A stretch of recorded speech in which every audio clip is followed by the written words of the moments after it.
This guide covers the correct, free FAA recurrent training to keep your Part 107 privileges current in 2026. First, let's clarify a common point of confusion. Your FAA remote pilot certificate itself does not expire.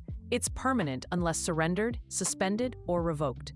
What you must renew is your aeronautical knowledge recency.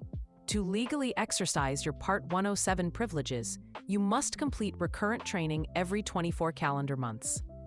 This process is different from your initial certification. There's no fee, no new plastic card, and no trip to a testing center. It's a free, online process designed to keep your knowledge current. The FAA provides 2 free online courses, and choosing the right one is essential.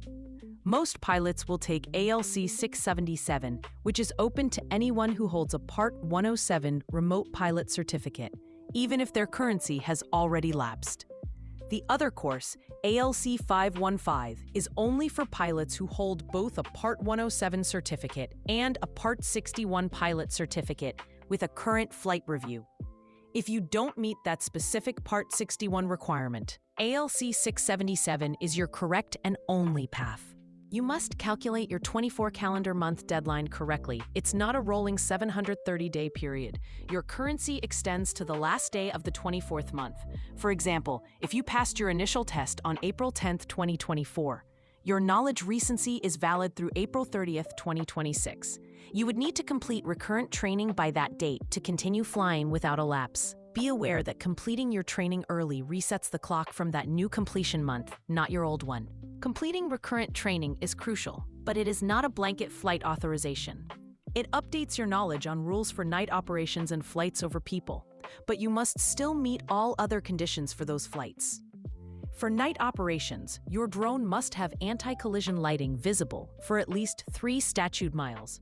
For any flight in controlled airspace, you still need a separate LANC or FAA drone zone authorization. And flying over people requires that your aircraft and operation meet specific category requirements. Don't confuse your pilot currency with your aircraft's compliance. They are 3 separate tracks you must manage.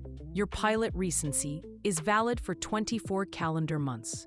Your aircraft registration, however, must be renewed every 3 years at a cost of $5 per drone. And finally, your drone must be compliant with remote ID rules. This means it's either a standard remote ID drone, has a broadcast module attached, or is flown within an FAA-recognized identification area. These are all separate responsibilities. Before you accept any Part 107 job, run through this 5-minute pre-flight currency audit to prevent common mistakes. First, check your pilot recency. Second, ensure you have proof, your pilot certificate and completion certificate. Third, verify the aircraft registration is current. Fourth, confirm your remote ID compliance path is valid for the operation. And fifth, make sure all operational requirements like airspace authorizations or waivers are satisfied. This simple checklist ensures all your bases are covered before you fly. Staying current is straightforward when you know the exact steps. For a detailed breakdown of the rules, links to the official FAA courses, and more compliance details, read the full guide on our blog.